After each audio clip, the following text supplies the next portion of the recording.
Hello beloved people, kembali bersama saya Henny Kristianus dalam Inspirasi Live a Better Life. Terima kasih buat teman-teman yang sudah follow akun YouTube saya Henny Kristianus. Terima kasih buat 10.000 subscriber di YouTube saya Henny Kristianus. Terima kasih buat dukungannya. Saya berdoa supaya kalian semua selalu diberkati dengan apa yang saya sampaikan lewat YouTube. Untuk kali ini saya ingin menjawab beberapa pertanyaan yang masuk lewat YouTube komen maupun juga di email-email yang masuk di akun YouTube. Here we go. Saya akan menjawab tentang pertanyaan apakah pacaran sama orang Kristen yang sudah melayani itu jaminan pasti baik. Saya mau bilang enggak jaminan. Banyak orang bilang cari pacar yang takut Tuhan, yang cinta Tuhan. Sekarang apa sih definisi takut Tuhan? Takut akan Tuhan, kata firman Tuhan, adalah orang yang menjauhi kejahatan. Jadi dia nggak berbuat jahat sama sesamanya. Orang yang takut Tuhan itu bukan orang yang melayani di gereja, aktif dalam pelayanan mimbar, tapi orang-orang yang hidupnya baik, tidak berbuat jahat sama orang lain, tidak menipu, tidak menindas, tidak merampas, tidak mengambil apa yang bukan haknya, dan tidak memanfaatkan temannya sendiri. Nah, itu teman-teman yang kita harus perhatikan bahwa pacar yang takut Tuhan adalah mereka yang tidak berbuat jahat sama orang lain. Kemudian cinta Tuhan. Orang yang cinta Tuhan itu udah pasti satu tandanya. Dia mengasihi sesama. Karena firman Tuhan bilang dalam 1 Yohanes 4 ayat 20-21, mustahil kita bilang kita mengasihi Tuhan yang gak bisa kita lihat kalau kita gak mengasihi sesama kita yang bisa kita lihat. Jadi kalau kita memilih pasangan, lihat bagaimana dia memperlakukan keluarganya nomor satu. Yang kedua, memperlakukan orang-orang di rumahnya. Memperlakukan orang-orang yang lebih lemah dari dia. Terus yang paling top nih, memperlakukan orang yang menyakiti dia. Karena kasih itu baru teruji kalau orang disakiti. Kalau baik sama orang yang baik sama dia tuh biasa, semua orang bisa. Tapi tetap baik meskipun orang jahat sama dia nggak bales. Nah, itu orang benar-benar baik. Jadi saya sekali lagi bilang, pacaran sama hamba Tuhan sekalipun, pacaran sama pengerja gereja, nggak menjamin mereka lebih benar dari siapapun. Tapi fokuslah kepada karakter, takut akan Tuhan, tidak berbuat jahat kepada sesama, mengasihi Tuhan, yaitu dia mengasihi semua orang di sekitarnya. Next one. Pertanyaan berikutnya adalah menjawab tentang pertanyaan bagaimana mengatasi pacar yang bosenan dan kitanya yang bosenan. Lucu banget banyak orang suka bosen sama pacarnya. Apa karena terlalu sering ketemu, terlalu sering barengan, dan gak ada berantemnya kali ya? Saking cocoknya jadi pacaran kayak flat. Kalau saya sama Jojo gak pernah bosen tuh. Waktu pacaran 9 tahun, kita gak bosen sama sekali. Bahkan udah nikah pun dari 2003 ke 2019, 16 tahun, hampir 17 tahun ya. Jadi kita udah bareng tuh hampir 26 tahun. Nggak pernah bosen sama Jojo. Karena kami berdua tuh pro dan kontra. Saling berbeda, saking berbedanya selalu aja ada hal-hal yang kita clash gitu loh. Tapi puji Tuhannya selalu bisa diselesaikan dengan baik gitu. Karena cinta kita lebih besar dari perbedaan kita. Kira-kira gitu deh. Nah, kalau sampai bosenan, berarti mungkin gak bener-bener cinta kali ya. Karena kalau cinta banget, gak mungkin bosen. Saya nih sekarang lagi tinggal Jojo nih ke Kaimana. Kangen gak ya? Lumayan. Oke, tentang dating, ada gak di Alkitab ya? Tentang pacaran. Saya mau bilang adanya tunangan. Ingat, Ribka merupakan tunangan Ishak. Jadi di Alkitab dibahas tentang fase tunangan. Pacaran gak ada, tapi yang ada tunangan. Nah, penting banget ada masa tunangan yang membuat kita bisa saling belajar karakter masing-masing, sifat masing-masing, bisa saling memahami personality masing-masing karena kita datang dari background yang berbeda, dibesarkan dengan cara yang berbeda, tumbuh di lingkungan yang berbeda, sudut pandang udah pasti beda. Bahkan sudah diproses dalam proses hubungan dating pun, masuk ke pernikahan masih banyak penyesuaian. Saya udah sama Jojo tuh 26 tahun ya, udah mau 26 tahun, tetap saja ada hal-hal yang saya masih terus belajar tentang Jojo, dan Jojo masih terus belajar tentang saya. Tapi yang paling penting tuh gini, bagaimana kita memanfaatkan masa dating itu bukan buat saling menghancurkan, tapi untuk saling membangun. Pakai waktu yang ada untuk saling memahami. Karena yang tersulit di dalam hubungan adalah saling menerima, mengerti, memahami, dan cukup dewasa untuk terus menghargai. Apapun kelemahan pasangan kita yang akhirnya kita temukan dalam pernikahan, kita bisa terus berdoa buat dia dan mendukung dia dalam suka maupun duka. Next one. Kalian sambil belajar ya? Ya, jomblo-jomblo. Cara cari jodoh yang cepat. Lucu deh, kemarin ada yang nanya gitu di Instagram. Kak, gimana caranya cari jodoh yang cepat? Karena umurnya udah 30. Gimana ya cari jodoh yang cepat ya? Bergaul seluas-luasnya. Perbaiki penampilan. Add value. Tingkatkan nilaimu. Lebih cakep lah berdandan. Lebih gaya lah berpakaian. Tingkatkan prestasi, pertajam potensi. Fokus kembangkan diri, bukan kembangkan badan. Juga gini, banyak yang saya lihat jomblo kelamaan tuh karena memang milih banget sih ya. Standarnya ketinggian gitu loh. Kita juga harus lihat apakah pertimbangan kita untuk calon pasangan hidup itu esensi atau enggak. Yang esensi itu karakter, apakah dia punya kerjaan atau enggak, kemudian bagaimana cara dia treat orang, iman, itu esensi. Yang enggak esensi itu misalnya tinggi, pendek, gendut, kurus, pesek, mancung, hitam, putih, sukunya apa, itu enggak esensi banget. Kalau jomblo kelamaan karena emang gak ada yang naksir, mungkin kamu kurang bergaul. Baca buku mulu sih, ngopi sendirian mulu. Kalau me time, maunya sendirian. Anak muda zaman sekarang lebih eksklusif. Eksklusif apa inklusif ya? Eksklusif. Maunya main HP, lebih ke sosial media. Padahal sebenarnya kalau sosial media jaringannya jadi lebih luas ya. Tapi lucu-lucu juga sih. Yang pengen cari jodoh tuh posting-posting dada-dada, paha-paha. Padahal ngelihat yang komen aja saya udah geli gitu. Yang komen itu ngomongnya kurang ajar dan wow seksi, malah seneng. Harusnya kita tampilin tuh isi otak kita, pemikiran, prestasi. Itu kan lebih cakep ya. Jadi ada dua orang yang nanya, gimana caranya kita mengetahui bahwa pacar kita itu pilihan Tuhan? Gimana caranya minta tanda atau peneguhan terhadap seorang yang lagi dekat kalau itu adalah jodoh dari Tuhan? Apakah tanda itu harus spektakuler biar kita yakin kalau dia itu beneran jodoh? Oke.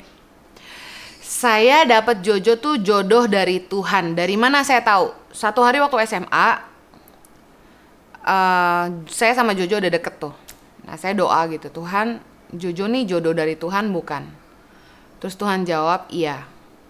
Tuhan bilang, Jojo ini pasangan hidup kamu, tapi kamu tidak boleh pacaran dulu. Tuhan pesan gitu. Terus kami bandelnya pacaran. Akhirnya sempat ribut dan akhirnya Jojo pindah ke Australia dan saya juga nggak lama kemudian saya juga memang disekolahkan orang tua di Australia. Emang dasar jodoh nggak kemana-mana, ketemu lagi. Dan di Australia kita jalan dan saya sempet setelah pacaran sama Jojo tuh 8 tahun ya. Sempet ragu gitu sama Jojo. Karena ada beberapa pilihan lain sebenarnya. Tapi waktu saya doa lagi, Tuhan ngomong gini. Kalau kamu nikah sama si A, kamu bahagia karena dia kaya. Tapi kalau kamu nikah sama Jojo, kamu menggenapi rencanaku dalam hidupmu. Saya ingat banget tuh Tuhan ngomong gitu. Sekali lagi kalau mau tahu jodoh pacar kita itu jodoh dari Tuhan atau bukan, ya minta peneguhan dari Tuhan. Nah masalahnya banyak dari kita pasti bingung gimana caranya dengerin Tuhan ngomong.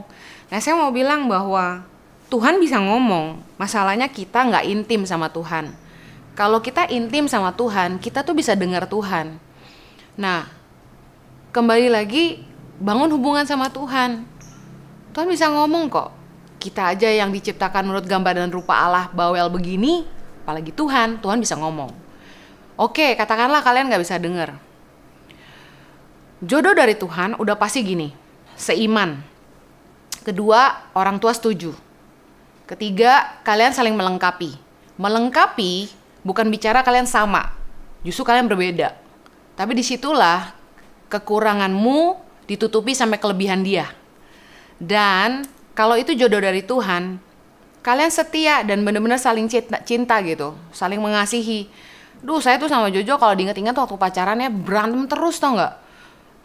Banyak deh yang nggak cocok. Buat saya tuh Jojo pacar yang jahat gitu, nggak ada romantisnya.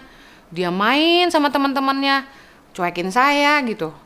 Tapi kasih saya buat Jojo itu jauh melebihi dari semua rasa nggak suka saya sama dia. Sampai saya tuh pernah nulis gini, he is the man that I love, but he is the man that I hate. Kurang lebih gitu. Nah, kalau untuk pasti jodoh dari Tuhan atau bukan, harus nunggu sampai nikah kali ya. Nggak ada seorang pun yang bisa kasih tahu kamu itu jodoh dari Tuhan atau bukan.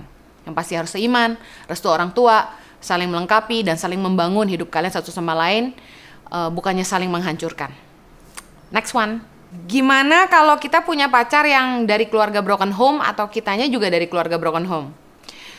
Biasanya anak dari keluarga yang broken home udah pasti kurang kasih sayang.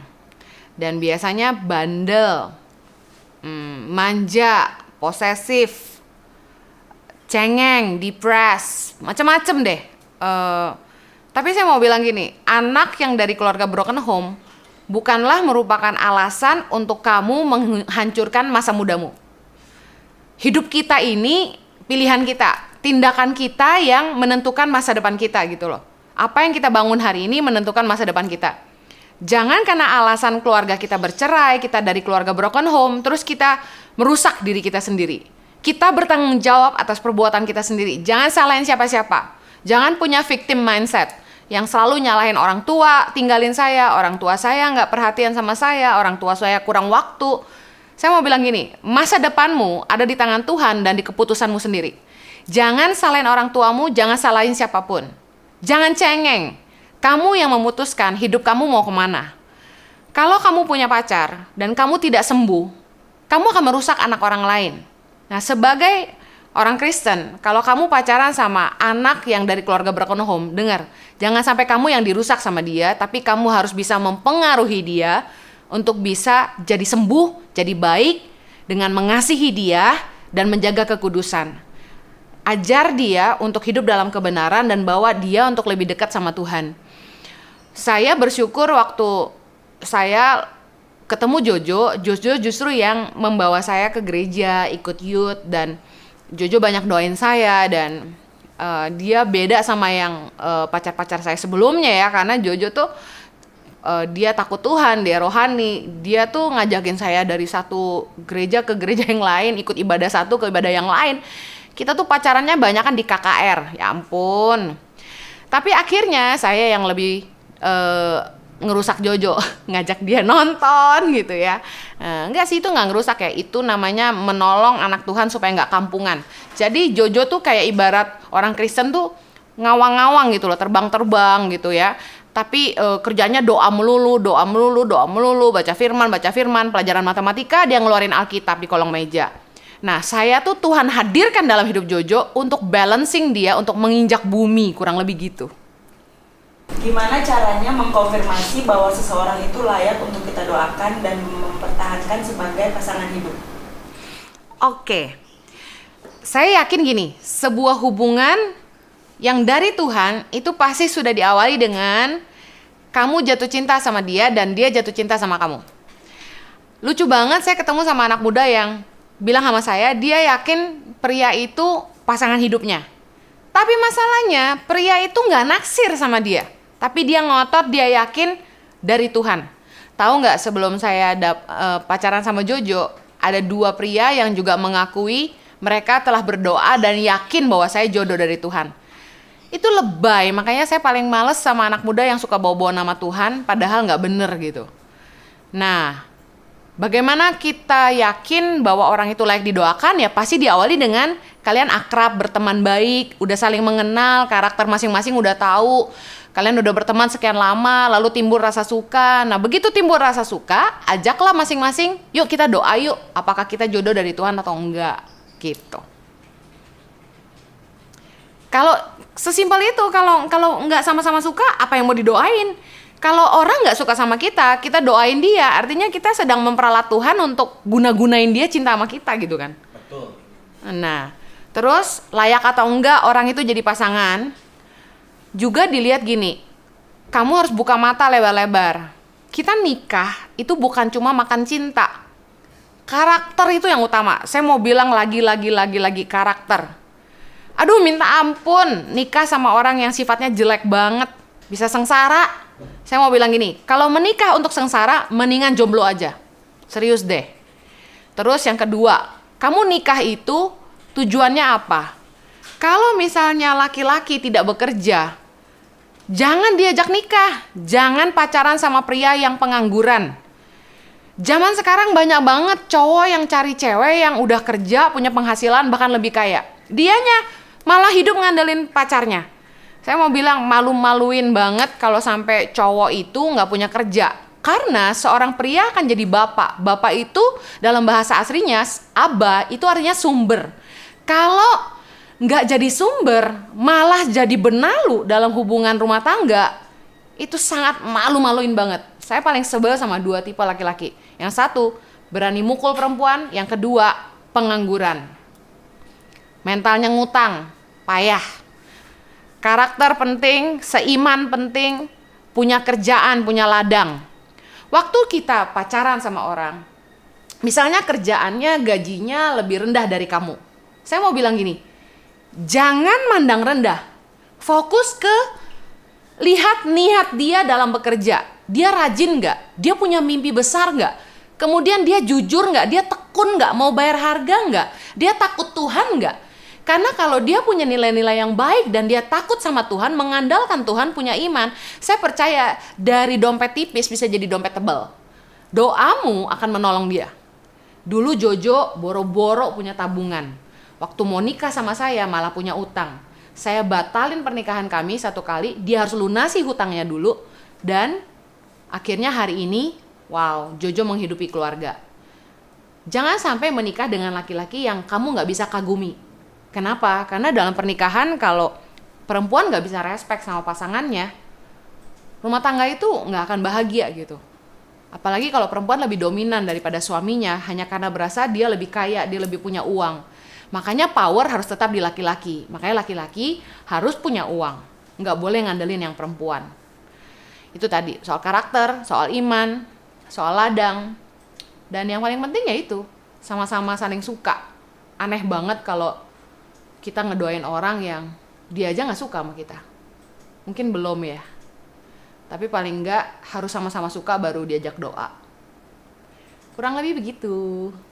Oke, beloved people, that's it for the day. Terima kasih buat semua pertanyaan yang sudah diajukan. Untuk pertanyaan-pertanyaan selanjutnya akan saya jawab di sesi berikutnya. Kalian bisa komen di bawah ini dan saksikan tayangan YouTube saya yang berikutnya tentang Desperado Jomblo. Ditunggu ya. Have a blessed one. Live a better life.